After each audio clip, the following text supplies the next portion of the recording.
Universidad Autónoma de la Ciudad de México se honra, ahora sí, de veras, con la presencia del doctor Alberto Paredes. La mayoría de ustedes lo conocen muy bien, no personalmente, sino han sido víctimas de las voces del relato, más bien víctimas mías y de Adriana Jiménez, y han abrevado de las voces del relato escritas por el doctor. Vamos a platicar con él. Esta presentación es básicamente una plática entre amigos, porque ustedes lo han leído, hemos hecho ejercicios respecto a lo que él hace, lo que él propone, y pues creo que lo interesante va a ser escucharlo y saber de dónde se le ocurrió esta guía tan útil.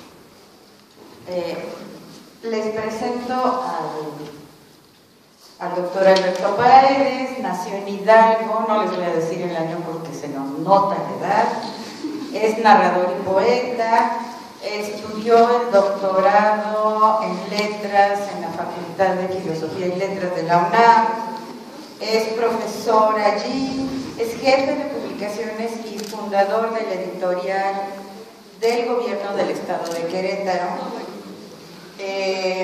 Asistente editorial de México en el Arte, profesor e investigador visitante de la Universidad de Sao Paulo, Brasil, colaborador de Anuario de Letras, Biblioteca de México, Crítica, Oloturia, La Jornada, Letras Libres, México en el Arte, México Indígena, Nexos, Páginas, Procesos, Sin embargo, Revista de la Universidad de México, 1 más 1 y vuelta, nada más. Tiene un libro de cuentos que se llama Los cuentos de Tepetango, de la UNAM, de la colección Confabuladores, que yo supongo que tenemos que buscar la editorial nueva, ¿verdad? Porque es de 2001, pero todavía existe. Son las obras completas de Severino Salazar, un narrador mexicano recientemente fallecido, que yo coordiné. Los 11 volúmenes, uno de los cuales se titula Los cuentos de Tepetón. Es un excelente narrador, lleva 10 años de muerto, les recomiendo la lectura. Severino Salazar. Pues aquí Juan te Pablos, lo ponen como si fuera obra publicada. Juan Pablos, Editorial Juan Pablos. Editorial Juan Pablos. Somos cercanos a Editorial Juan Pablos.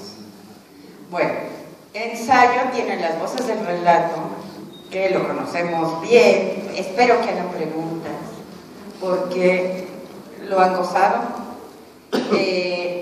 Es Manual de Técnicas Narrativas. Fue en Grijalbo 1993 el que trabajamos nosotros aquí, que trabajaban, porque ya no lo van a trabajar, porque ya lo vale, ya no es accesible.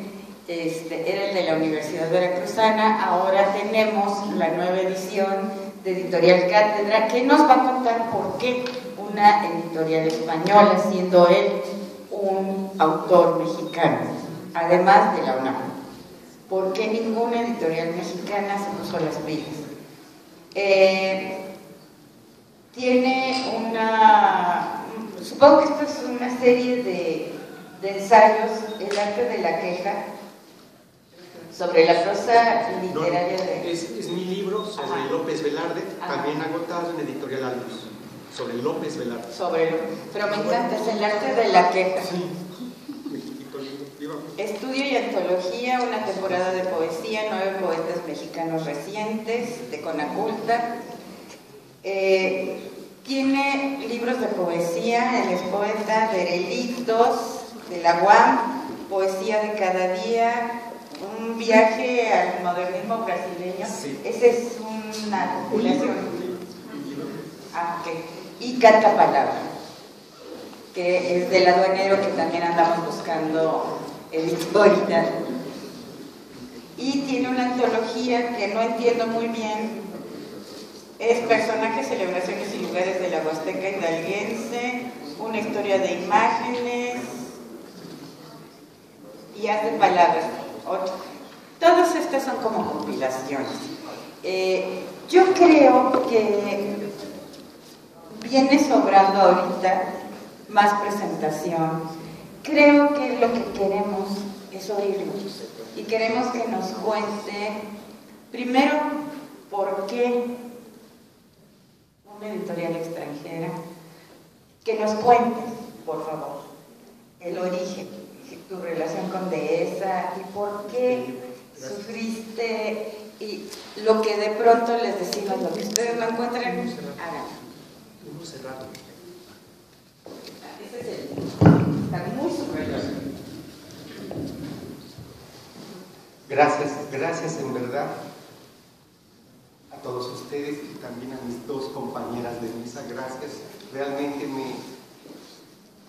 me llena de ambrosía esta recepción tan entusiasta de sus dos profesoras y colegas. Gracias de verdad. Quizá a veces uno ha hecho algo bien a lo largo de la vida. 59, estoy pateando los 60 años. Este libro fue concebido a mis 23 años como... La historia es muy larga, no la voy a contar toda. Este libro cuenta la historia de mi vida, en términos íntimos y en términos profesionales. Estaba acabando la carrera de Letras en la Universidad de Copilco, vulgo UNAM, CEU, y me prometí hacer la tesis sobre el escritor por el cual yo descubrí que mi destino era literario, Cortázar. Elegí un tutor que entonces era un excelente sádico, en el mejor sentido de las palabras, pedagógico, muy ácido al hacer ver la ignorancia de los estudiantes. En ese sentido estoy usando la palabra sádico, que fue, en paz descanse, Germán Dehesa, antes de salir a la notoriedad pública extrauniversitaria. Dehesa me hizo ver, si vas a escribir un libro en el que analices el narrador en cada uno de los cuentos de Cortázar, tienes que escribir el prólogo. Eso es lo que me proponía yo desde licenciatura, estudiar el narrador en los cuentos de Cortázar a mis 22 años. Tienes que escribir el prólogo. Tus conceptos teóricos, nada grave, nada complicado, lo que te sabes. ¿Qué es narrador? Es ese narratario que le llaman ustedes, el personaje secundario, principal, contar en tercera persona, en primera, en segunda, con algunos ejemplos. Lamentablemente Dehesa y yo fuimos perdiendo contacto cotidiano amistoso, él en sus actividades, yo en la UNAM, varias ocasiones pudiendo estar fuera de México. Ese prólogo al libro sobre Cortázar se mostró exigente, el mismo prólogo, mostró sus demandas, que había que hacerlo bien, organizado, que caso a caso todas esas modalidades narrativas que había que taxonomizar, todas ellas había que describirlas bien, con claridad, con precisión, sin ambigüedad, acudiendo por lo pronto a lo que yo en esas edades manejaba, y que creo que ya con eso es suficiente. Las tres grandes teorías de narratología del siglo XX: la escuela de los formalistas rusos, después Círculo de Praga, los rusos, el New Criticism americano y los estructuralismos franceses, que me chiflaban el foco maravillosamente. No solo Barthes, sino Greimas, Delac, todos aquellos, pero yo nada más veía esquemitas, le gritaba. Ahora ya no, ahora lo contrario. Todorov, el Todorov duro, señor. Pues el caso es que hicimos que el prólogo tuviera cara autónoma, lo presentamos de esa y yo, de esa lado de la mesa, yo de aquel. Se recibió el libro. Esa edición que ustedes tan gentilmente han trabajado aquí en su universidad, en esta universidad que me recibió hoy, fue el primer gran placer de ese tesis que yo ya sabía que iba a ser un libro, que fue un colega, crítico literario, editor en el fondo, llamado Eduardo Mejía, 10 años mayor que yo, me dijo: ya le comenté a Sergio Se imaginarán que en estas conversaciones uno tiene que estar así. Ah, claro, claro. Tú, Sergio Galindo, sí. Veracruzana que está en las lomas, sí, claro. La Universidad de Veracruzana que lógicamente está en las lomas, porque si no, como Sergio Galindo, ¿verdad? Entonces, ¿qué te recibe? Sergio Galindo me dijo una semana antes de que el libro, de que la tesis se presentara en la UNAM, entrégalo de inmediato. Cortes de presupuesto, cambios de gobernador, historias prosaicas. Tengo que recibirme antes, don Sergio. No te lo garantizo, no te lo garantizo. Dudé seriamente una semana. ¿Qué prefiero? ¿Lanzarme ya como escritor o sacar el papelito con la firma de mi rector? Es el papelito, el diploma, el pergamino, ni modo. Cambio 5 lectores contra 2,000 lectores de la Veracruzana. 2 años después, toc, toc, toc. Eduardo, ¿y si don Sergio y tú que finalmente lo redujeron en su puesto? No sé. Hay que preguntarle. Este año no, quizá el próximo. Le enseñé el ejemplar de la tesis. Está mal escrito, tienes razón. Eso que ustedes tienen de la Veracruzana, les decía yo a mis nuevas 2 amigas, ¿por qué se mete uno a escribir un libro cuando uno no sabe escribir libros? Es una barbaridad. ¿Qué osada es la juventud? Se van a desmayar todos. ¿Qué osada es la juventud? Estoy consciente de que lo digo no ante una universidad de críticos literarios, sino de creadores literarios. Yo desde este libro, nunca entendí la dicotomía entre acá los críticos, allá los creadores, allá en su podio, en su Parnaso. Nunca entendí eso. El Parnaso es de los críticos no. Y nosotros somos acá. No. ¿Por qué si lo hay? ¿Por qué el ejercicio de la inteligencia sobre el hecho literario que ya existe, sea un poema, una novela, un libro de cuentos? ¿Por qué el ejercicio de la inteligencia, el resultado verbal, en unas cuantas o muchas cuartillas, no es un acto afín al de escribir novela, poesía, etc.? Son tan creación intelectual lo que hacen los matemáticos, los físicos, como lo que hacemos los poetas. Es creación intelectual. Decidir que lo que teorice un sociólogo o un antropólogo o un literato no pertenece a ese dominio de las potencias humanas es una pendejada. Entonces, tuve que tratar de escribir como libro.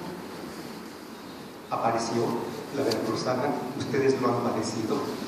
Está mal escrito, lo reconozco con amor propio y con confianza que le tengo a mis libros como si fueran míos. Está mal escrito, no sabía, hay mucha torpeza. Cuando el editor responsable de Grijalvo, años después, me dijo, no vuelvas a firmar contrato con la Veracruzana, tráetelo para acá. Pues me lo llevo. Ustedes me prometen que van a circular más, cosa que más o menos sí. El editor de Grijalvo, desde un criterio muy claramente comercial, me hizo una serie de observaciones que me di cuenta que eran absolutamente pertinentes. En relación a mí, en ese caso, no quiero generalizar, saqué una moraleja, en ese caso, no digo que siempre sea así. Las observaciones del editor comercial, sus condicionamientos para que firmemos, no siempre son para que se jale los pelos de punta del autor, no siempre. Las tareas que me está poniendo el señor Ariel Rosales, de la calle Tlacoquemeca, son muy atinadas y voy a tener que chambear mucho. Y él mismo me ha enderezado algunos párrafos y me ha ayudado a ver cómo puedo empezar una nueva redacción. Está mejor redactado, mejor son el de Grijalvo. Tuvo presencia, tuvo edición y 2 reimpresiones. Les empezaba yo a comentar a las compañías y ahí se agotó. Grijalvo me explicó en un momento dado. A los libros normalmente se les dan 1 o 2 vueltas. El tuyo ya lleva 3. Edición, 2 reimpresiones. Y es el momento en el que resulta más viable, más práctico, más atractivo apostar por un caballo nuevo que por la 4ª vuelta ya que, aunque sabemos que tu libro es bueno, que es correcto, que es útil, que tiene un cierto nicho de mercado, bla, bla, bla, pero es así. Así es la vida, así es de pronto. Yo hice muchas dictámenes para el grupo Diana en el tiempo de Ariel Rosales, y ese otro lado, yo era un dictaminador muy duro por los creadores, novelistas, cuentistas, reporteros sociales, muy duro. Confiaba en el editorial, y en general lo que yo decía, este en particular, Netanlo, aprendí a tener ese ojo con los libros de los otros, que yo no conocía personalmente, por supuesto, todo con asepsia. Entonces el libro estaba agotado. Me hice profe de la UNAM, es decir, mantenido por la UNAM, soy asalariado de la UNAM. Hace algún tiempo, cuando pude estructurar una nueva estancia en Francia de 2 años, escuché 2 voces que me complace decir sus nombres, espero que les suenen, muchachos, a ustedes, colegas, escritores, profesores, difusores infatigables de la cultura literaria mexicana: Eduardo Casar, Miguel Ángel Quemán. Cada uno por su cuenta, Eduardo, Miguel Ángel, incluso en ocasiones al micrófono, por razones ajenas a mi obra, decía: y Alberto, que tiene un libro excelente que mis alumnos se refotocopian año tras año. Ellos 2 me lo dijeron en distintas ocasiones al micrófono. Tomé el avión, me instalé en París, tenía trabajo para aventar por los codos, nada que ver con este libro. Sí, quizá, sí. A escribirlo. Ahora sí. Ese muchacho de 23 años hizo algo que no soy yo, hizo algo adecuado, útil, muy laborioso. Tenía la energía, ese muchacho, de creer y estimularse con un pensamiento teórico, sistemático, metodológico. Yo lo que me di cuenta en esas tardes en París es: de eso ya no soy capaz ahora. Eso es lo que fui. Es como si fuera un árbol cuando es primero un tallito y está en lo alto de un monte y soporta los vendavales y las tormentas porque es un tallito, porque tiene flexibilidad. Ya después quizá los va a soportar porque es duro, pero en esas épocas sí, hubo la flexibilidad, la porosidad para crearme una teoría del narrador, para desarrollarla sistemáticamente, para ejemplificarla con los grandes, mucho Nete, Rulfo, Borges, García Márquez, Vargas Llosa, etc.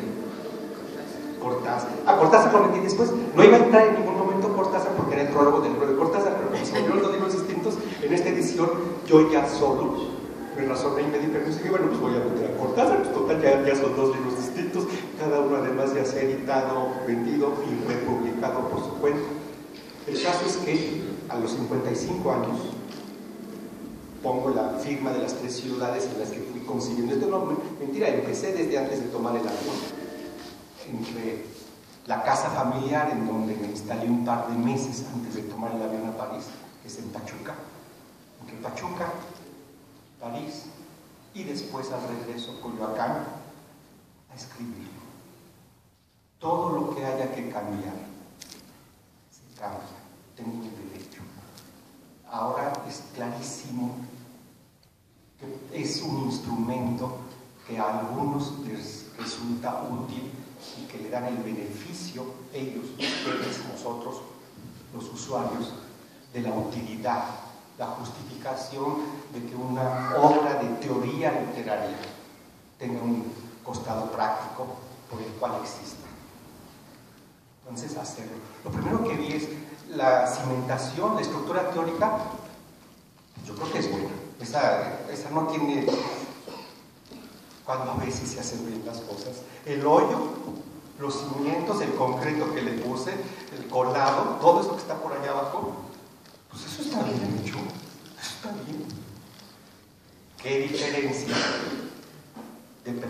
perspectiva cuando hoy digo Onetti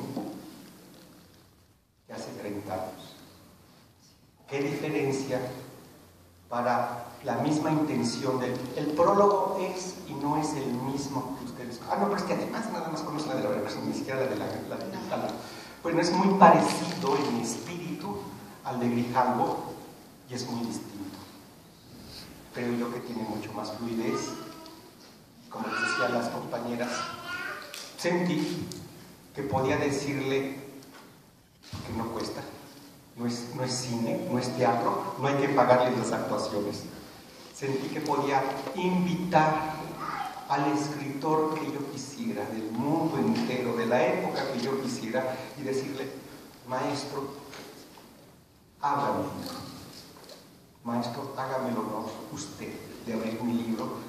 Creo yo que el resto de las páginas le harán justicia a la deferencia que usted me tenga. Como maestro de ceremonias, que escogí entonces, porque esa fue la actitud mental en la que sentí que podía yo convidar a los nuevos lectores para el prólogo, desde el prólogo, perdón. Pues ya está, como dicen los españoles, pues ya está. El inicio de la Ana Karenina, que además es desde la estación del tren, esa me la paso rapidito, me dije inmediatamente, esa me la paso rapidito porque ustedes se la medio conflictiva, yo no quiero conflictos para empezar. El gran baile en el que, ¿cómo se llama? Bronsky. En el que Bronsky, que ese día se va a comprometer formalmente con la hermosa y cándida Kitty, se queda embobado por la prima que acaba de llegar de Petersburgo o Moscú, no recuerdo ahora las ciudades, de dónde vive cada uno de ellos dos, de esos dos grupos de los personajes. Se queda embobado por ella. Ella por él, aunque está casada, por supuesto, todos los amigos están viendo. Qué maravillosa coreografía con la que Tolstoy nos echa a andar.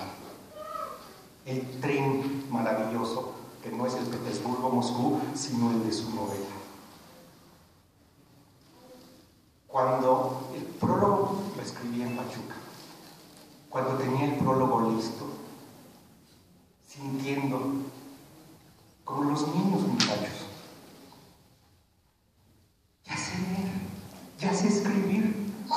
Me decía,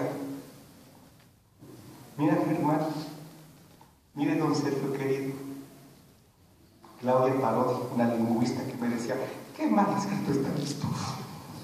¿Y cómo lo escribo bien? No sé, allá usted. Yo les decía, pero de verdad, en esas tardes ya parisinas, maestra Claudia, Germán querido, que le diste la espalda a nuestra universidad y tú sabes por qué.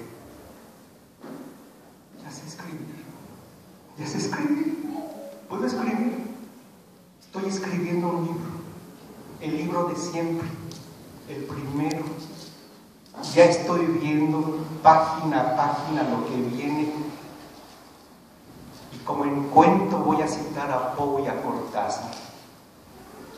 Tiene que llegar con la mejor prosa posible para que sea, ahora sí, lo que siempre he creído que es el oficio profesional de la crítica literaria. El hecho de compartir el placer de comprender la literatura, de compartir, punto. De ser el camarada que escribe del resto de los lectores. Me preguntabas, ¿por qué cátedra? Hay una razón muy prosaica, porque Josune, la directora, y yo somos amigos, nos hemos visto 2 veces. No somos amigos personales ni familiares. Había ya 2 proyectos de libro míos que no habían pegado en cátedra. Uno por evidentes razones de compromisos de derechos de autor de los autores con los cuales se involucraba ese libro, que no yo. Iba a ser tan caro pedirle permisos a viudos y viudas de grandes autores brasileños. El otro libro, como me hizo ver Josune, no, es que no tiene cara de cátedra. Es que no es cátedra. Por más que le hagamos, no es cátedra.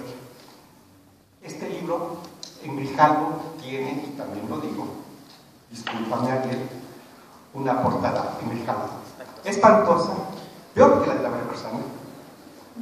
Sí, la de la Veracruzana es bonita. Sí, es muy técnica, ¿no? La tipografía es fea, la caja tipográfica en Grijalvo es fea. Me dijeron muy claramente que el libro ya está fuera de catálogo, te regresamos los derechos, no hay ningún problema, jamás te haríamos, esa fue su necesidad, ningún problema, porque es que yo, si se republica, yo quiero conservar el título Las voces del relato, quiero conservarlo, no quiero disfrazarlo. No hay problema, todo bien, somos amigos, las cosas son así, punto. En algún momento dado lo propuse a vistas antes de reescribirlo a dos importantes sellos mexicanos. No me pelaron. Uno de esos sellos particularmente comercial.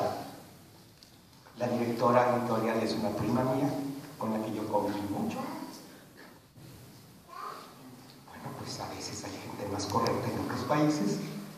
Josune me respondía a los correos. Respetaba sus tiempos.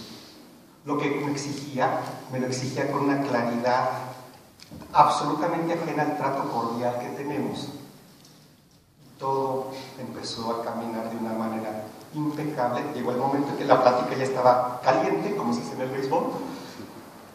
Y le dije, bueno, y entonces que el libro sí entraría o no entraría. No se lo sabía mandar. Dijo, Alberto, aquí no se publica nada que no se entrega en su original definitivo. Y me escribió en el correo, bueno, vamos, el primer definitivo, ya se sabe que después los autores siempre nos cambian algunas cosillas, pero o entregas o entregas. Tienes un mes, 2 meses, está bien, 2 meses. Te respondo en 4 meses. Media hora. Justo el último día de los 4 meses retengo el libro, se queda. Ahora tienes tanto tiempo para el segundo definitivo. Sean algunos libros míos, los editores han sido tremendamente formales, gentiles, responsables, un amor, en otras ocasiones no. Sean de donde sean. En ocasiones, esto los críticos lo sentimos a veces, los creadores, sobre todo de narrativa de teatro, creo yo que siempre deben de sentirlo, muchachos. Si esta novela es buena, si realmente es buena, sería tonto pensar que como soy peruano, nada más les va a interesar a los peruanos. Aún si representa muy específicamente, si está basada en un conflicto peruano de época, etcétera, etcétera. Piensen en quien quieran, o mexicano, o chileno. Si esta obra, por más que esté circunscrita a ciertas coordenadas como referencia, es buena, aspiremos. Es difícil publicar en todos lados, a todas las edades. Los editores en todo el mundo en español tienen una excelente coartada contra la cual el autor no tiene nada que hacer, que es, no hay lectores, recorte de presupuesto, no hay lectores, no se va a vender, no estamos discutiendo la calidad. Hay que ser tercos, siempre, por todos lados. Estoy contentísimo de que el libro esté en cátedra, por supuesto, que haya esa calidad, esa tersura de apoyo. El monito de abajo, lástima que sea un diseño de portada en donde el monito es tan pequeño, la ventana que le decimos. Es gracias a 2 señoras que entendieron lo que significaba una editorial comercial que no busca dinero. Porque yo le dije a Josune, oye, ¿y la ventana, la ilustración? Ah, bueno, pues ya veremos qué, ¿no? Algún cuadro que se reproduzca, en fin, nada que nos complique, o 3 fotos de escritores. Seguramente vas a pedir que pongamos a Borges, Onetti y a ver quién más. Un cuadro. Yo quiero una ilustración de pintor y que no sea mecánica y que, como el capítulo teoricote está prácticamente todo ejemplificado con latinoamericanos, entonces tiene que ser un gran pintor latinoamericano del siglo XX. Derechos de autor. La Fundación Tamayo, que son estas dos señoras, la María Eugenia Viuda de Ferrer e Iliana Sánchez, cuando les dije, editorial comercial, sí, no es estatal, no tiene subsidios de ningún gobierno español ni mexicano, y es un objeto cultural. Maestro Alberto, va a ser muy accesible lo que le pidamos de coste de regalías para que la editorial de usted pueda hacer. Hace poco, en estos días apenas, fui a entregarle sus ejemplares oficiales a la fundación y me dijeron, gracias por escoger un tamaño en la aportación. ¿Cómo? ¿Es al revés? Los patos tirándole a las escopetas. Imagínate, que les decía ellas, a los 23 años empezó a nacer este libro, que tenga formal, oficialmente, con todas las autorizaciones y bendiciones, un tamaño en la portada. El que da las gracias soy yo, a ustedes, a todos ustedes. Ahora ya está bien escrito, cómprenlo. Finalmente.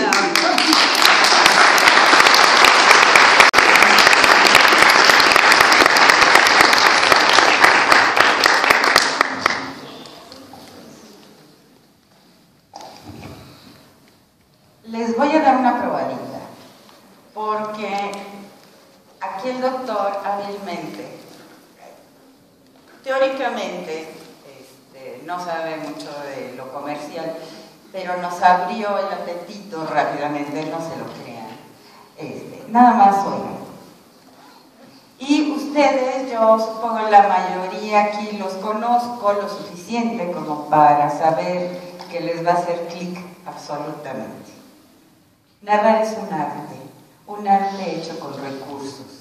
Se trata de la operación de fingir con palabras, inventar seres imaginarios dentro de un mundo propio al que podemos asomarnos a nuestro antojo, pero en el que no podemos transitar con el peso de nuestros pasos humanos. Todas las familias felices se parecen, cada familia desdichada lo es a su manera. Nos dicen los traductores que exactamente así se inaugura el universo novelesco en todas las lenguas humanas llamado Ana Karenina. Se denominan técnicas narrativas los recursos y trucos por los que el escritor nos convence de que Ana Arkadievna, casada con Alexei Alexandrovich Karenin, existe, sufre y se debate. Es decir, vive y palpita, tanto como cualquiera de nosotros. Recíbela, lector. Muy pronto saldrá del tren que, proveniente de San Petersburgo, está llegando a la estación central de Moscú. Cito: en efecto, a lo lejos silbaba la locomotora. Transcurridos unos minutos, se estremeció el andén y entró, despidiendo nubes de humo que descendían a causa de la helada, con el movimiento lento de la biela de la rueda central. El maquinista, cubierto de escarcha y muy arropado, saludaba a derecha e izquierda. Tras el tender, que entraba aún más despacio, hacía temblar el andén, apareció el vagón de equipaje, en el cual venía un perro aullando. Y por fin, estremeciéndose entre la parada, llegaron los coches de los pasajeros. Fin de la cita. Ana va al encuentro de su hermano, el carismático príncipe Stepan Arkadievich Oblonsky, Stiva, para sus numerosos conocidos de la mejor sociedad zarista. Y Ana se conduce como si perforara la niebla con sus, cito, brillantes ojos grises, que manifiestan la soberbia complejidad de su carácter, compuesto de alegría, belleza, brío, todo ello a una edad que oscila entre la juventud y la madurez. Es como si ella fuera un oporto en el momento exacto en que maduración y frescura ofrecen su mejor combinación y regalan un buque que nos herirá por tan sensual. ¿Qué tal escrito está? Ahora sí ya le creen. Y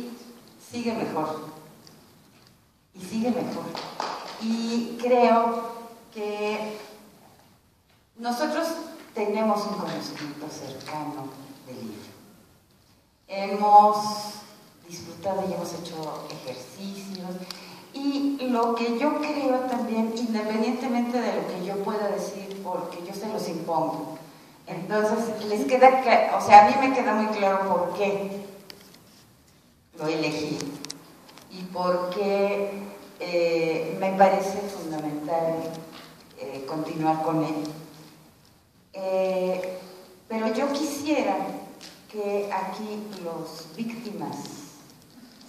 las víctimas del libro y de la clase de enunciación y voces del relato comentaran, dijeran cosas. No hay nada para un autor como, este es un privilegio raro. Lo hemos visto muchas veces cuando estudiamos el autor y el lector, el autor implícito y el autor histórico, y el lector implícito y el lector histórico. No lo sabemos, pero como príncipes aquí. No te lo puedes imaginar. Y es tan raro que un autor histórico se enfrente con sus lectores históricos. Es decir, uno no anda por la calle y le dicen, ay, tú eres Alberto Paredes, ¿verdad? Bueno, hoy sí lo hice, pero porque yo averigüé, ¿verdad? Lo agarré a media calle y le dije, tú eres Alberto Paredes. Digo, no, ¿cómo? ¿Y usted quién? ¿Y tú quién eres? Es muy raro, ¿me explico? Entonces, este es un momento poco frecuente que creo que para quienes han tenido la oportunidad de hacer ejercicios a sus costillas puedan preguntarle, decirle, etcétera, comentarle. A ver, chicos, yo quisiera agradecerle a Alberto Paredes su presencia aquí, porque su texto no solamente es uno de las Biblias de creación literaria. Todos cuando entran a los cursos de enunciación y voces, es cuando empiezan a considerar el peso que tiene la voz del narrador. El narrador carga en la espalda toda la producción del relato, el éxito o el fracaso. Entonces, yo sí quiero darle las gracias por haber escrito este libro. Nos ha permitido incluso desarrollar de alguna manera, formó parte muy importante, fue un prisma que nos ayudó a pensar la perspectiva de la licenciatura. Es decir, que todo aquello que abordáramos en la licenciatura tenía que verse desde la perspectiva del creador, no únicamente desde la perspectiva de la crítica. Queríamos el cómo hacer, no lo que ya está hecho, sino el cómo se hace. Y el texto de Alberto Paredes ha sido eso, una herramienta muy, muy útil, muy puntual, que agradecemos. Ahora sí, aviéntense a preguntar, a comentar, y de ser necesario, también reclamen, quéjense. Y pueden dar las gracias también. Algo que yo sí creo, uno corto estaría bueno. Algo que yo sí quiero decir es que dos de las tesis que yo he hecho han sido basadas en cosas del relato. No desmayes, sí, no, escritas por mí. Sí, entonces, pues bueno, aquí tienen el texto, el autor del texto fundamental de Las Caperuzas, por ejemplo. Nada más que, como se podrán dar cuenta, soy bastante menos seria que el autor, por eso hago lo que hago. Pero, por favor, yo les agradecería que ustedes platicaran, porque si no nos vamos a poner a dar clases de enunciación aquí, ¿verdad? A ver, claro. Yo quiero otra clase. De veras nada. Por favor. A ver. Cobardes. Regaño. Pavel, por favor. Y los que no lo conocen, pregunten. Claro. Bueno, antes que nada, sí me gustaría pues agradecer también que lo hayan traído, que se haya organizado esto, porque luego cuando leemos así como teoría crítica, vemos generalmente están muertos o hace mucho tiempo que fueron.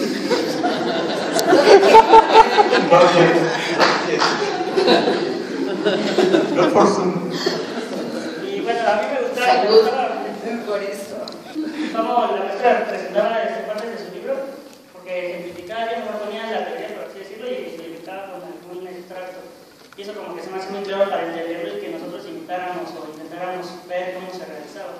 Quisiera preguntar, en el nuevo libro que tiene ahí, como más ejemplos o cómo fue que lo hizo, ¿cuál fue como la diferencia entre el anterior y este?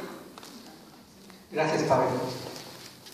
Bueno, la primera cosa realmente no es ironía, es literal.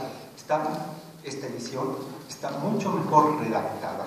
Ya no es un libro redactado, ahora es un libro escrito. Creo yo que tal vez sí, los pasajes que no son del traductor de Tolstoy, sino los míos, el oporto es mío, ese no lo de Tolstoy, es capricho mío, comparar a la Karenina con un oporto, ¿por qué no? Es un personaje tan maravilloso, tan pleno de la cultura mundial, que Porto, como se dice en portugués, los españoles dicen Oporto porque es la ciudad, pero la bebida se llama Porto. La voy a comparar a esa señora que me imagino, la delicia de la sensualidad zarista, con un Porto. ¿Por qué no? Entonces, está escrito, ahora está escrito, ya no está malamente redactado.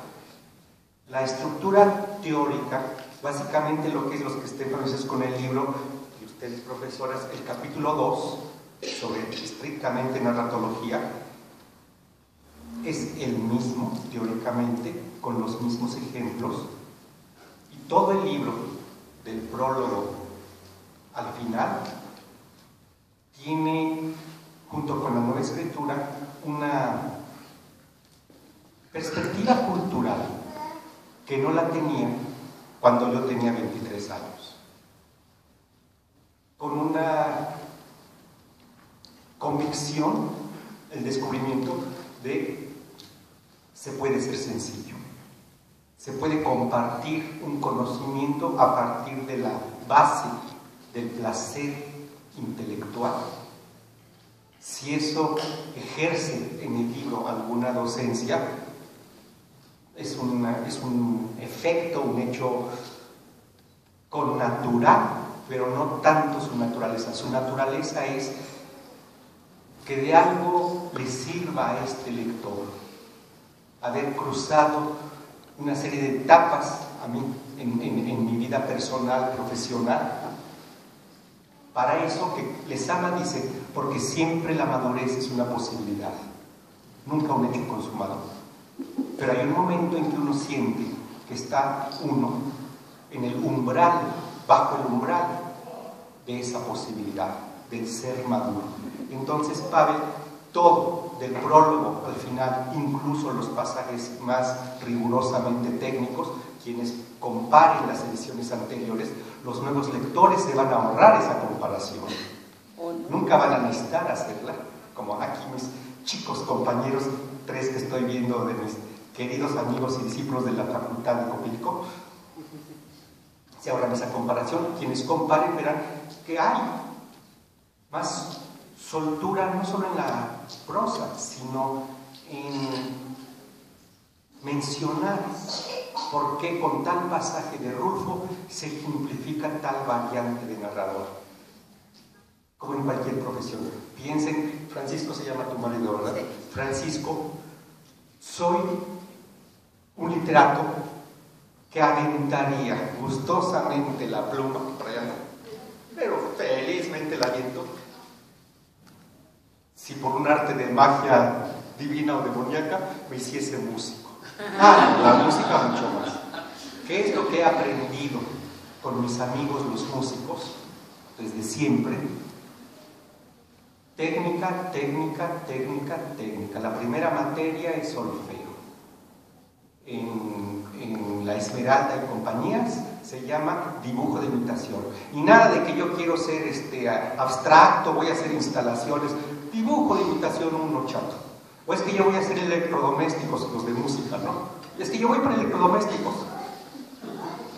Solfeo, chatito, aunque después tú te inventes tus maneras de escribir. 1. Técnica, técnica, técnica, técnica. Ya que conoces tu partitura, que no tienes ningún error en la digitación, en la técnica, en la manipulación, ahora sí suéltate. Todos los grandes instrumentistas, directores de orquesta, solistas de voz, lo dicen, y no por copiarse unos a los otros, ni por decir estribillos o lugares comunes. Es la realidad, y quizás sea así en la vida con todo lo que uno hace como hecho central de su vida. En el caso de estos oficios intelectuales, se aprende a pensar en relación al dominio propio, la narratología, por ejemplo. Se aprende a soltarse, descubre uno la posibilidad de ser más fluido para combinar ambas operaciones, la de la creación, que en estos casos obviamente me preexiste, esos grandes narradores que cito aquí, que menciono aquí, y su lectura, como ustedes, Francisco, como los músicos, interpretan.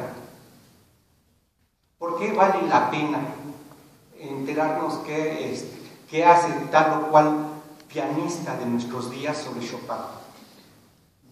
Si ya tenemos a Rubinstein.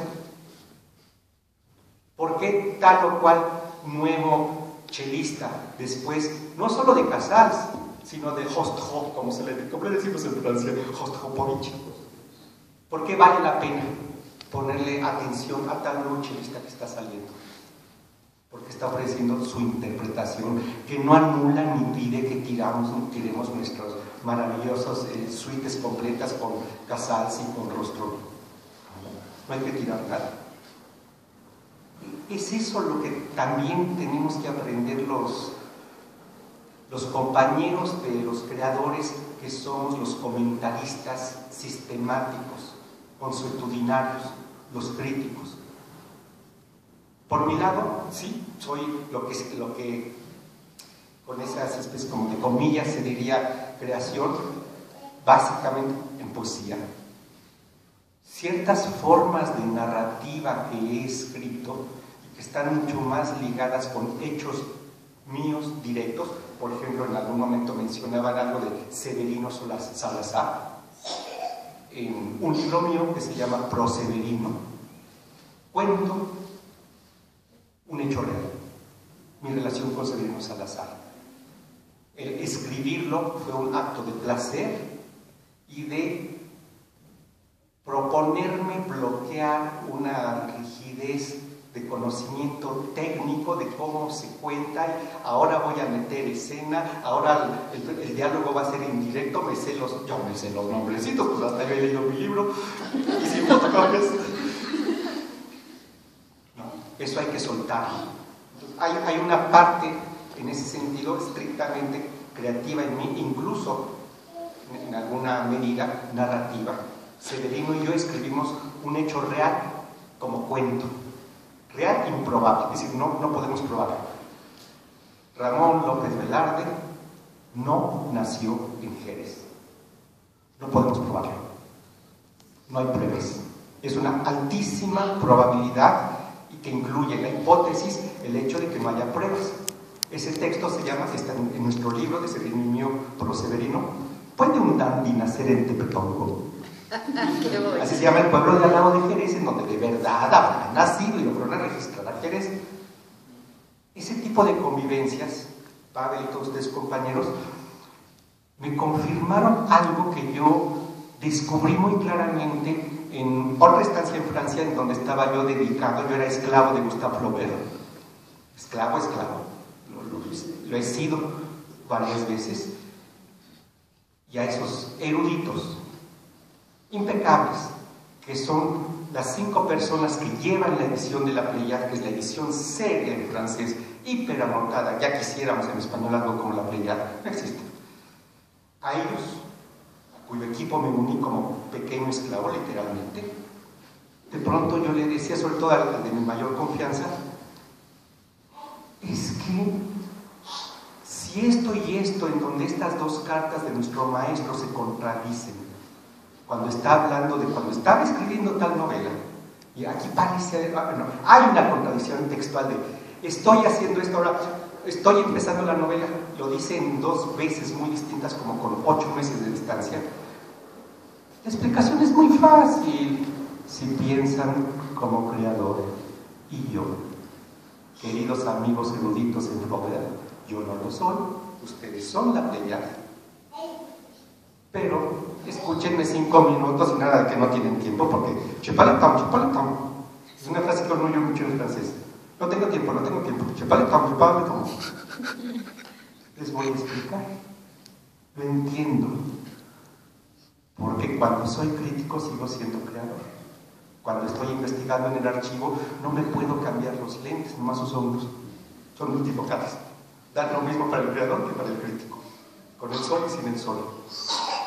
Creo yo que realmente eso es lo más bello que quizá está cristalizando en la edición Cátedra de las Voces. Saber que no estamos separados, caramba.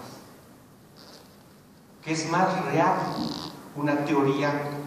A lo largo del siglo XX, una serie de grandes filósofos occidentales se fueron dejando seducir por la noción oriental, sinóloga de Yin Yang. ¿Dónde acaba la mitad de abajo de mi cuerpo y dónde empieza la mitad de arriba? ¿Dónde esto es así? ¿Dónde esto es así? Es tan fácil empezar a razonar cosas si uno se coloca en una posición no dicotómica de autores contra teóricos, y a comprender cómo los autores son lectores de la novela que están escribiendo, de la gran tradición que heredan, y hasta de teóricos y de teorías literarias. Flaubert se la pasaba leyendo de todo, por supuesto. Uno también, esté uno del lado que esté. Tengo yo una serie de amigos y he tenido novelistas con los cuales me doy cuenta que no cuando estamos hablando de su obra, que eso siempre es muy prudente y muy sensato, poco hablan, sobre todo los novelistas, que es una aventura de 1, 2, 3 años escribir la novela, poco hablan de detalles. Más bien algún día le entregan a uno el engargolazo. A ver, destrózalo, saca la pluma. Así me decía Severino, algunos amigos poetas. A ver, saca la pluma, te toca, te va. Pero estamos juntos, podemos dialogar de una manera mucho más cercana y estrecha de lo que, quién sabe qué inercia muy falsa diría. Quizá ya estaba en ciernes desde la tesis de licenciatura, porque yo desde ese momento no quería yo sentirme en la esquina opuesta de los creadores, ni varios profesores me decían, a ver, ustedes 2 o 3, los que van para críticos, ¿no se sienten creadores frustrados? Yo con voz del pito decía, no. Es que no es maravilloso lo que escribe George Steiner y mi maestro Antonio de la Torre, que no es de una creatividad genial lo que dice fulano, perengano y perengano sobre el Quijote. Y claro, es una creatividad que no es alucinada, está basada en el libro del Quijote o en el que sea. Uno va estableciendo su propia forma de crear a partir de las obras que uno comprende, admira, etc. Y ustedes, los creadores, narradores, dramaturgos, poetas, también me parece una enorme pérdida de posibilidades en decir, no, es que como soy creador no me quiero enterar de nada. No.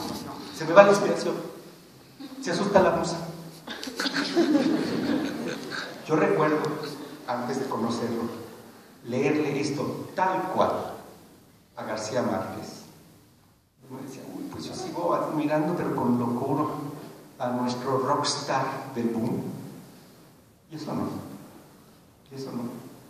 Porque si me río de ese chiste de Don Gabriel, al que le estoy haciendo harakiri, eso no. Más bien, como Borges, como Cortázar, incluso en una serie de artículos de Onetti, uno deduce que ellos tienen el placer, para empezar, Borges, Cortázar, Onetti, José Luis, por supuesto, el placer de la lucidez sobre los géneros que escriben. Es como, seamos como los músicos, como los actores escénicos, tener la flexibilidad de conocer las técnicas.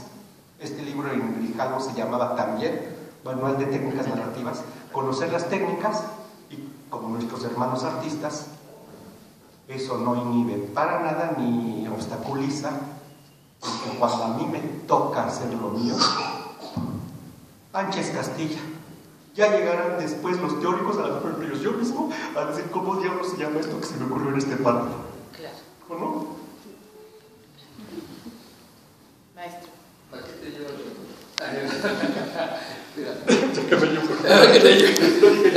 No, es cierto, doctor. Admirable. Yo he visto a Teresa de trabajando tu texto y trabajando sobre sus propios textos, acunada en lo que has planteado en este libro. Con respecto a lo que decías, es cierto, los músicos de pronto sí tenemos que tener mucha técnica, hay que trabajar muchísimo, horas y horas, 6 horas de piano y solfegeo y un montón de cosas para llegar a la creación. Entonces, cuando yo tomé mis primeras clases de composición, por ejemplo, dije, bueno, ahora sí voy a soltarla. No, a ver, haz una sonata igualito que Mozart. No, ahora haz una igualita a Brahms. Ahora haz una igualita a tal. El chiste era conocer las formas. Y exactamente lo que estás diciendo, es conocer primero las formas, conocer primero el corralito donde vas a correr, ¿no? y dominar todo ese lugar hasta que lo conoces a ciegas. Pero yo creo que el oficio es lo que salva. O sea, cuando tú tienes verdadero oficio sobre lo que haces, las ideas que tú traías, esas ideas que tienes tú efervescentes en ti y que todavía no tienes las herramientas para expresarlas, eso es lo importante, que tú no pierdas esas ideas antes de que tengas el oficio, ¿eh? O sea, tienes que tener esas ideas, querer ser escritor, soñarte como escritor, soñarte como un artista. Cualquier persona que hace el oficio puede ser un pianista excelente. O sea, puede ser un pianista que toca todas las notas, todas, de principio a fin, escalas maravillosas, de principio a fin, todas las notas en su lugar, impecable. Pero si no te habla a ti como ser humano, si no te deja nada como ser humano, no está ejerciendo, no está saliendo de ser un oficiante. Es exactamente lo que está haciendo el maestro ahora, un ejercicio artístico sobre una obra que ya había publicado y que está rememorarse y autocriticarse. La autocrítica es tan importante, muchachos, es tan importante volverse autocrítico, pero no volverse culpígeno con su autocrítica. El maestro me refirió a los músicos, no los vengo a defender, al contrario, los vengo a denostar, porque de pronto sí nos quedamos en la pura técnica. No expresamos todo lo que podemos expresar, porque en realidad la técnica solamente son herramientas. Las ideas las tienen ustedes, y ustedes son los que pueden cambiar la literatura de nuestro país. Gracias, maestro. Por favor, acá.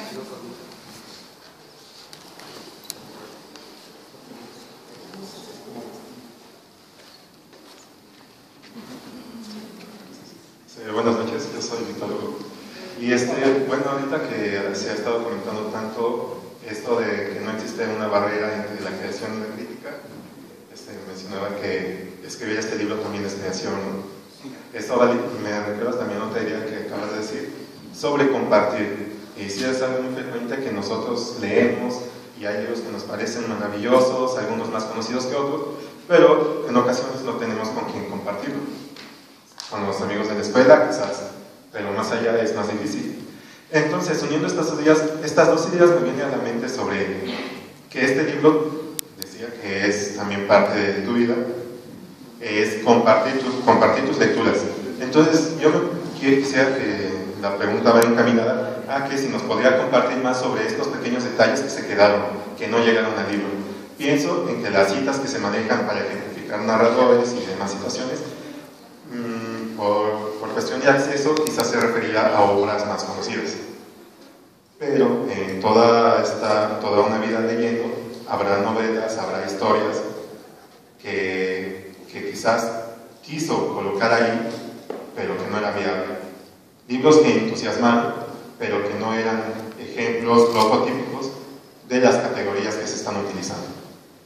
Entonces, quisiera que se nos pudiera comentar más sobre estas pequeñas cosas, estas cosas que se quedaron fuera de la tinta y que sin embargo, aunque no están presentes en el libro, ayudaron a que sea tal cual está hoy que se presenta. Gracias. ¿Cuál es tu primer nombre, perdón? Víctor. Víctor. Gracias, Víctor. Como dirían los belgas, sí pero no.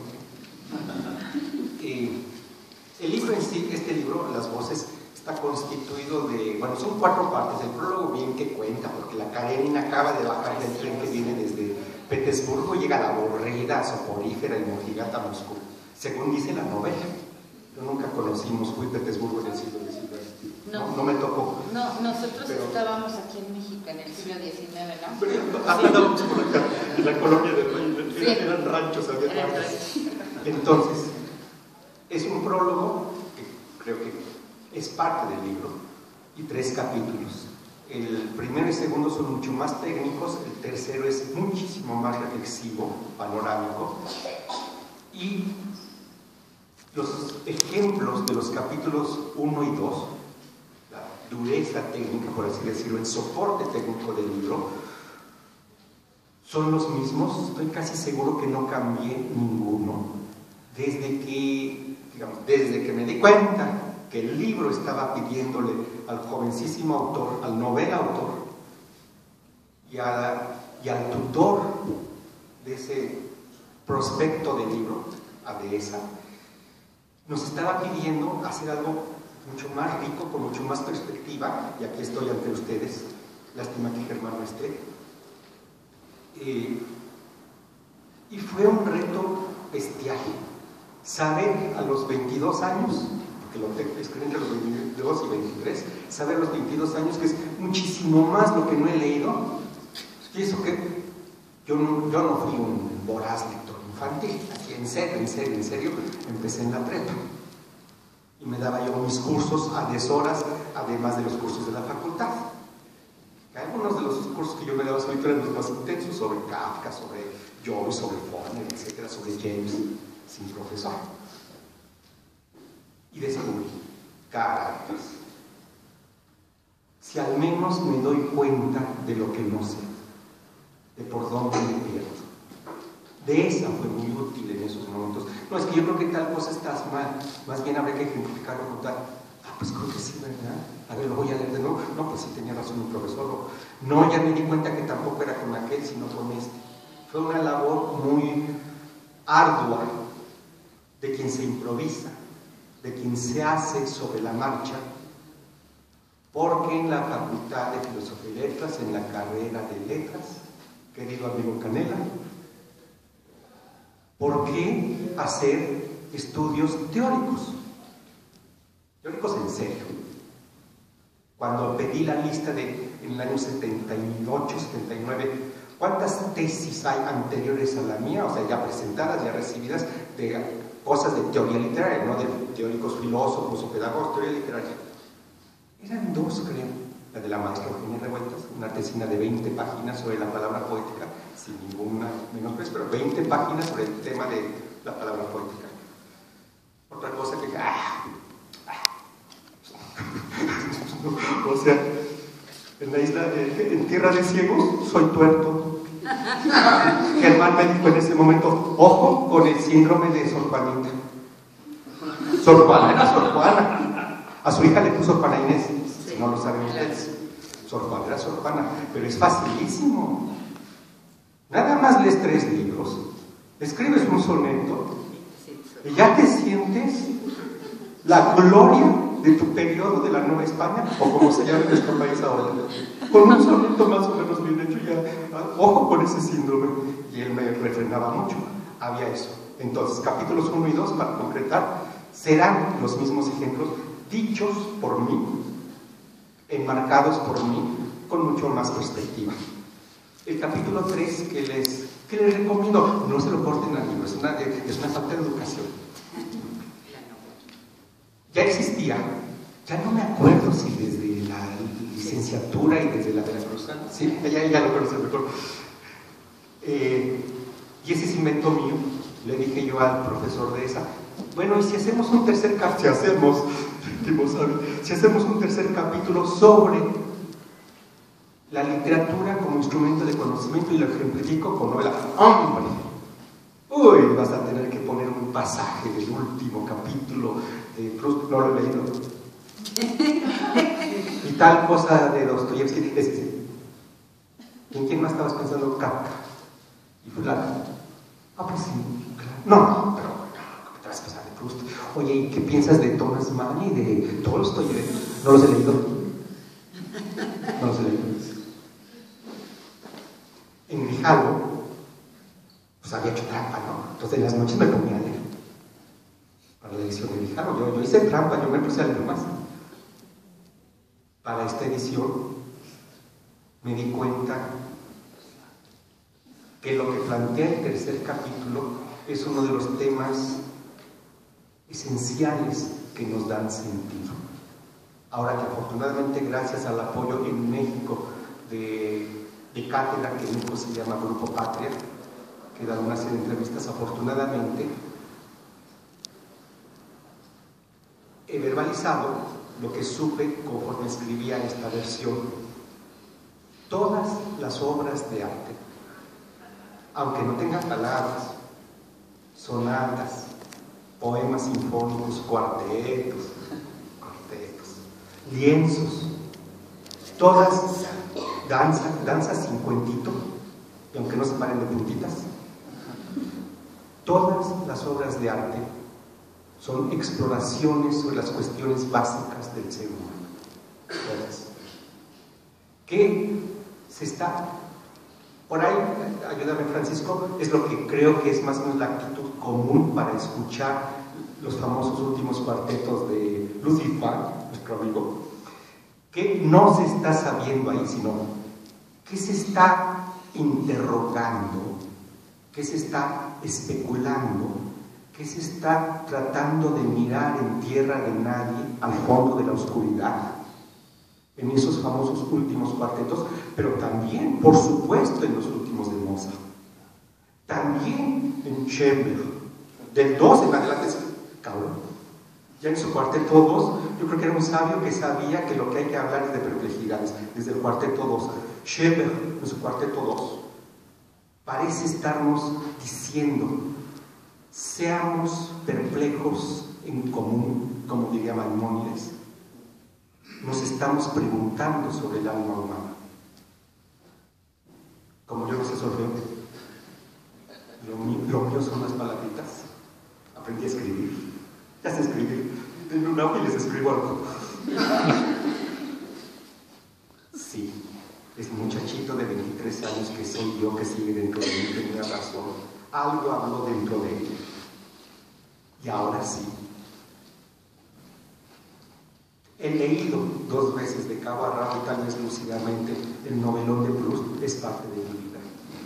Tengo una idea de Tolstoy frente a Dostoyevsky, al margen incluso del libro de George Steiner, con todos mis respetos. Ahora sí, puedo ofrecer, por fin, el capítulo 3, que siempre ha estado ahí, Diría mi maestro Antonio Alatorre, ¿cómo que a huevo? Justamente a huevo, ¿no? Eso diría mi querido amigo Antonio Alatorre.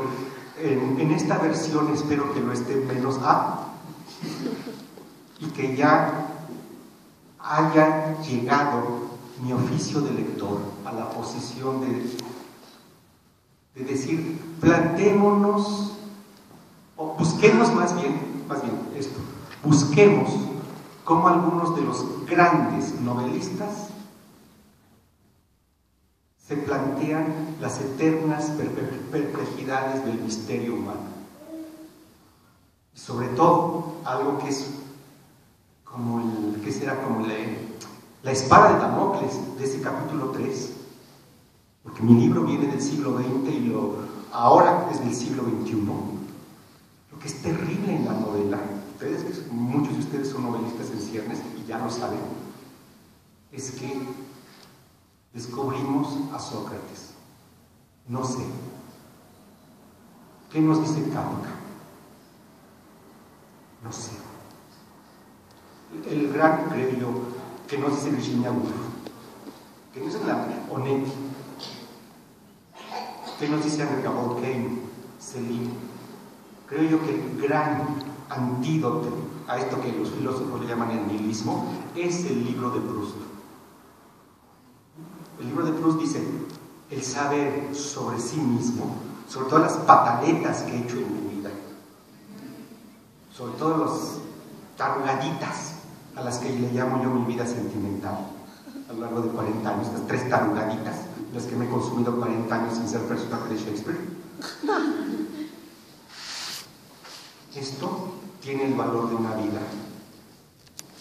Y no es que les vaya a inventar una justificación, ni que las vaya a redimir psicológicamente, sino, ahora entiendo por qué se hacen esas 3 o 4 pataletas a lo largo de 30 o 40 años de actividad amorosa.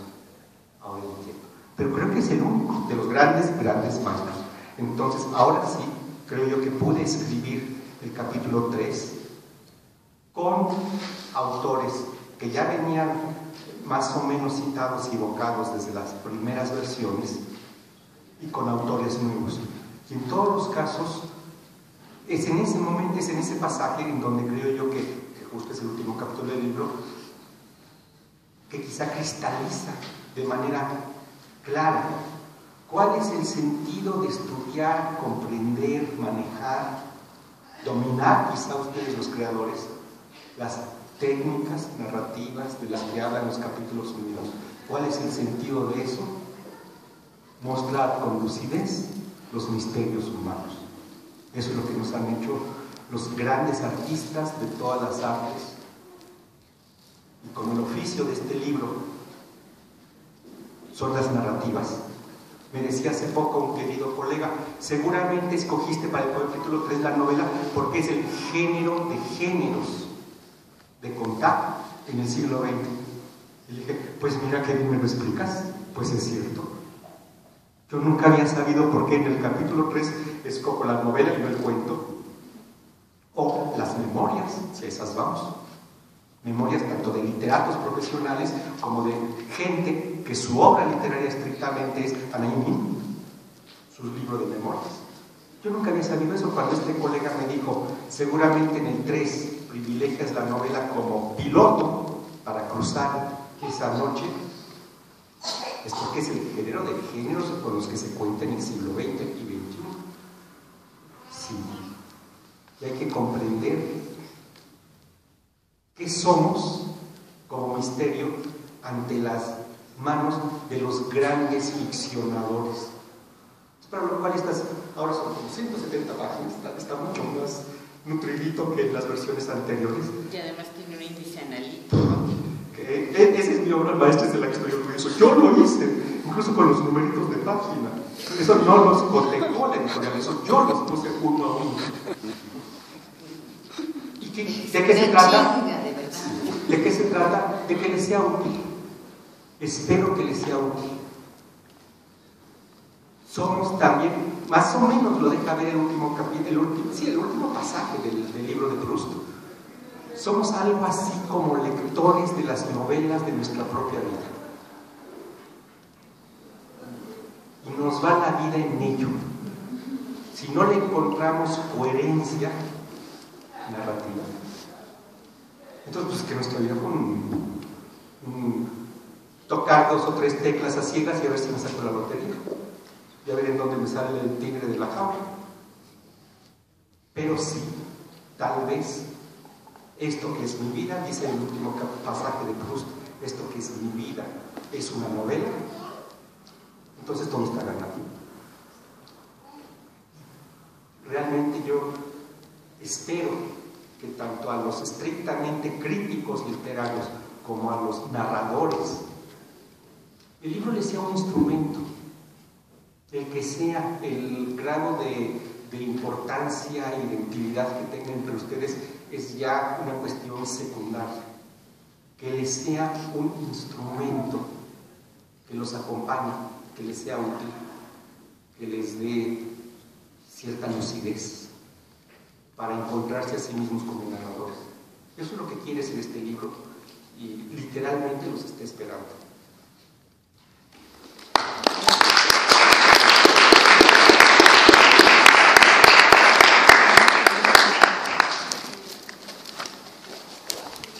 Por eso quería hacer una pregunta. Estoy hojeando a través del libro y me doy cuenta de que la segunda persona son 6 páginas.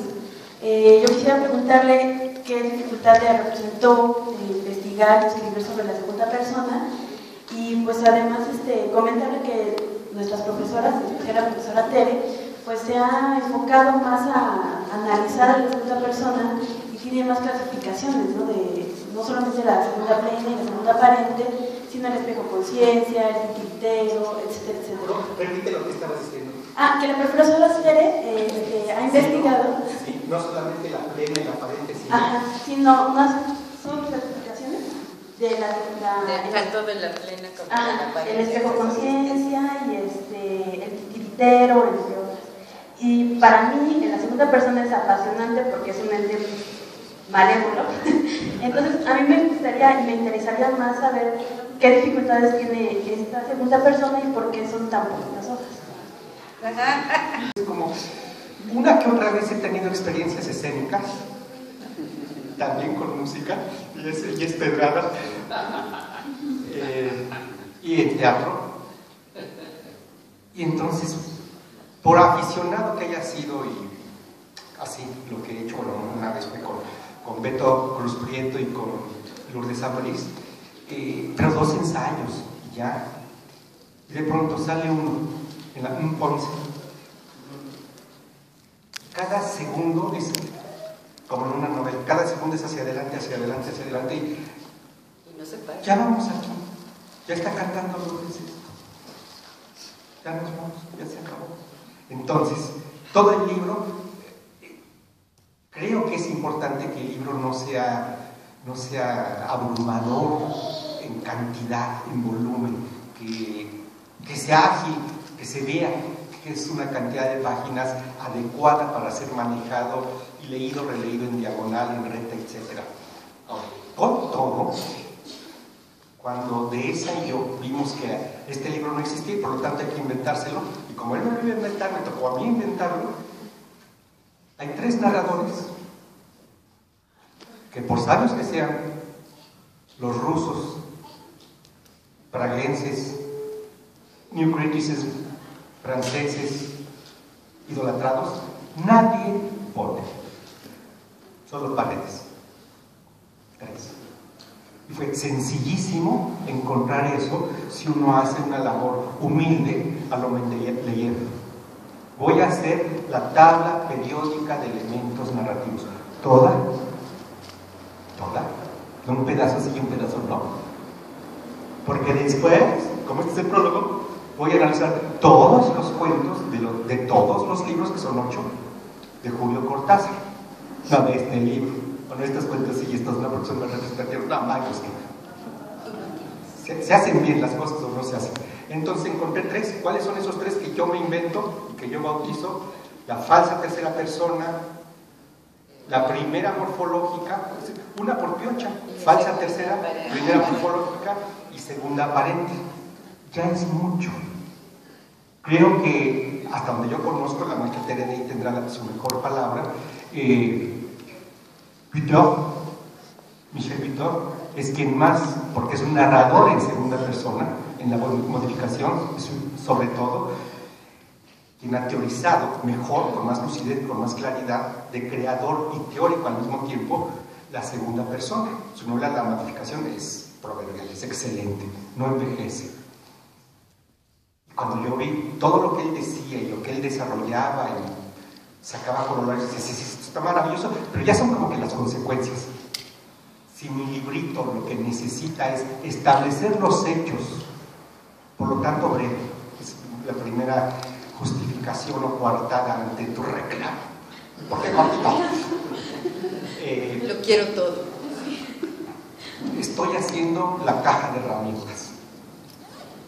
Que estén todas desde la perspectiva que yo hago esta caja de herramientas, que estén todas las herramientas y que estén, que cada quien las use, las desarrolle, las discuta, las mejore incluso, si es pertinente.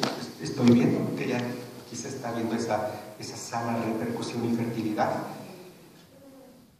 y es ahí en donde el libro necesariamente se contiene. No sé, y va a ser muy estimulante tratar contigo y con la maestra de sentarnos a tomar un café. Sí, lo que tú aludías que ella ha identificado como otras variantes, no lo sé, pero yo de entrada me acuerdo del taxonomito que era yo a mis 23 años. Son variantes en la misma grado de jerarquía como Darwin, ¿no? Darwin, familia, género, especie. Están en el mismo nivel de género, segunda, especie, plena, aparente. ¿Están ahí? Sí. De hecho, o vienen abajo y son formas, subespecies de la plena y de la aparente, que yo no he visto, que no le ha preocupado a este libro ver subespecies. No le ha preocupado. ¿Por qué? Porque se limita a hacer una caja de herramientas de primer nivel. Con esto sí que estoy. No, y el morfológico es maravilloso. Pues sí, es que siempre han estado ahí, las inventó Paredes. No, yo inventé su denominación. Claro. Siempre han existido, los narradores siempre se han sabido eso. La falsa tercera. ¿Quién no se puede imaginar una escena de chismorreo en donde... ¿Cómo es que te llamas? ¿Qué? Lucía. Vamos a imaginar que Lucía tiene 5 años más, que lleva no sé cuántos años con su pareja, que a lo mejor ya tiene un hijo, y que entonces llega de un congreso en el que ella ha participado, su primera novela exitosísima, que está vendiendo 10,000 ejemplares en cada país de Hispanoamérica, regresa y ve un sobre en blanco, cerrado, ¿sí?, debajo de su puerta, lo abre y ve, ¿usted sabe realmente dónde estuvo su marido mientras presentaba su libro en la feria de Santa Fe? Eso ya me pasó. ¿Usted sabe dónde estuvo? Tercera persona, plena. ¿Lo escribió Dios Padre o alguien? Alguien que puede no costar mucho trabajo, sin devenir paranoico, identificar quién es ese compañero de trabajo que me detesta, sea cierto o no sea cierto que mi marido anda con fulana, a este tipejo que me odia, le da un gusto. Y es alguien, falsa tercera persona, no hay que no. La aparente de la segunda, acuérdate de Urbano Gómez, tú que lo conociste también como yo. Digo, ay, qué maravilla, Juan Rulfo, ¿qué quieres que lo escribiste para mí, maestro Juan? Solo en la última línea, en la última oración, usa la palabra que yo necesitaba, Y-O, y tiene la cautela de que su compadre con el que está hablando nunca le diga su nombre. Eso es lo que mi libro necesita. Dice, ahí está, Digo, yo me decía, si dieran premios Nobel por esto de física cuántica narrativa, ya el mexicano que se lo saca. Porque aquí está, perfectamente aislado como prototipo, innegable, algo que nadie ha mencionado. Y es tan sencillo encontrar planetas, asteroides, formas del electrón, si uno se sienta a trabajar con gusto. Entonces es tan fácil encontrar las cosas. Entonces va a ser un placer retomar el contacto con ustedes y que no sean parte de una conversación, de una discusión interpares. Y otras variantes, ay, si hay esto, y si hay aquello, y qué hizo fulano, ay, pero qué maravilla, ¿no? Yo encantado con ustedes.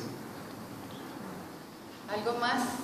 Si no, le daremos las gracias al doctor, agradeceremos próximamente. No, la maestra. Carmen, ¿quieres decir algo más? Nada más, antes de, seré breve porque ya son las 7, ya te invito, para que queden con ganas de más y no derramarnos de más. Ok, algo muy importante que me parece que debemos rescatar son dos cosas. Una, en lo cual insistimos mucho en creación literaria: técnica. Uso mucho la analogía del ballet. Quieren dar 8 piruetas, okay, cuando no son capaces de mantener el equilibrio con las plantas en el piso. Ergo se van a romper la madre. Es por grave. Ya que tienen dominio del cuerpo, pues hagan lo que quieran, sientan lo que quieran. El cuerpo puede pensar, el cuerpo puede sentir. Y cuando digo cuerpo es el espíritu literario, ¿no? También. Vamos. La otra cosa que me parece muy importante, y no es cosa menor, en México hay muy pocos teóricos literarios. Quizá hay dos. En este modo, aparte de quien ya mencionó el doctor Paredes, está Luz Aurora Pimentel y está el doctor Paredes. En España hay muchos. No todos son buenos escritores. Hay que padecerlos cuando uno los ve. Sí, como Bonatti en España. O sea, que Cristo Santo que estoy leyendo. Pero en México tenemos pocos. En España en este momento hay muchos. Insisto, no es fácil leerlos. Es un suplicio. Uno lo lee por disciplina, por cariño, por pasión, por oficio. Pero como quien va de rodillas a la catedral en un domingo.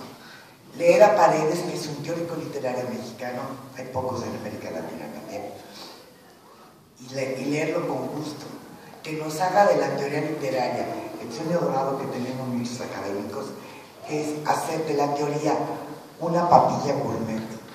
Okay. Una papilla gourmet, bueno, pues lo tenemos aquí. Y por otro lado, también quiero separar, porque él de alguna manera emblematiza la figura que me parece importante. Para aquello de despejar el fantasma, exorcizarlo, no es cierto que esté enemistada la academia con el arte. Hoy tenemos grandes teóricos literarios que son extraordinarios creadores. Por ejemplo, Humberto Eco. Por mencionar uno, está George Steiner, okay, y también está Alberto Paredes. Okay. O sea, me fui de la globalidad y todos los escritores gringos norteamericanos que ahorita tienen ya un enorme prestigio, todos son académicos. Estoy pensando en Jeffrey Eugenides, La trama nupcial, La Virgen Suicida. En realidad hoy muchísimos de los escritores son académicos, trabajan en universidades, hacen investigación.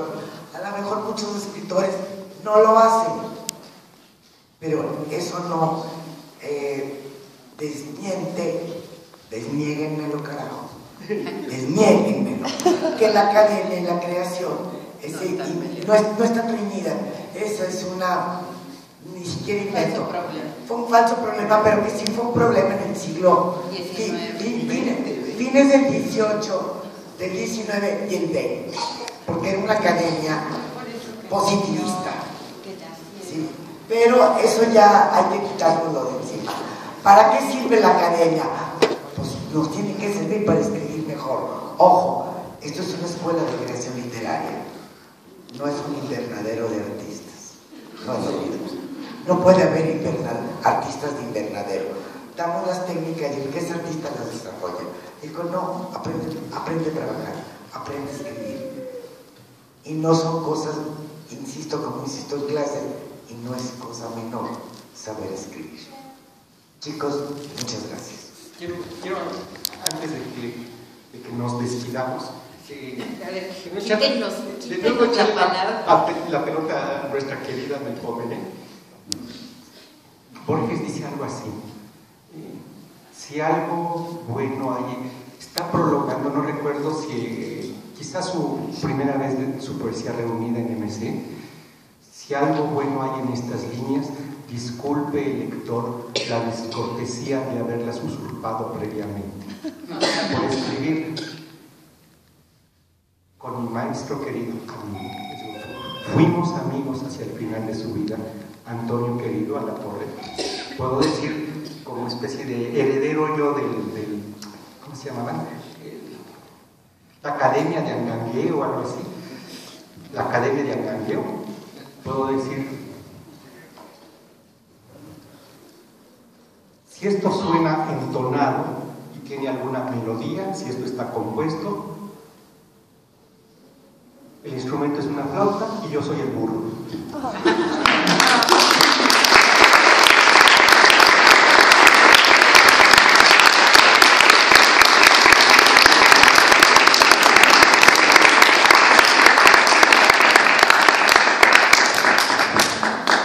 Quiero agradecer profundamente a Uriel y a Gustavo habernos localizado, haberse dado cuenta de cuán importante era Paredes para nosotros y haber presionado para que hiciéramos esta presentación, que somos facilitos, no nos ponemos muy apretados, rápidamente dijimos sí cuando. Muchas gracias, Alberto, doctor. Es un honor tenerte aquí. Ojalá aceptes muchas invitaciones, porque tú no lo vas a creer, pero el hecho de que estén aquí todos inmóviles enfrente de nosotros es inédito, así es que creo que sería muy agradecible que aceptaras otras invitaciones, que hiciéramos algunas otras conferencias y sentarnos a pelearnos sobre esa segunda persona. Y Víctor, muchas gracias por... oigan, niños, allá hay ejemplares, cómprenlos, hay un descuento que no van a encontrar en otros lados y que no van a encontrar en la feria, por favor. Y ya no está en línea, así es que no pueden decir, ay, no importa, lo bajo, no, ya no va a estar, ¿ok?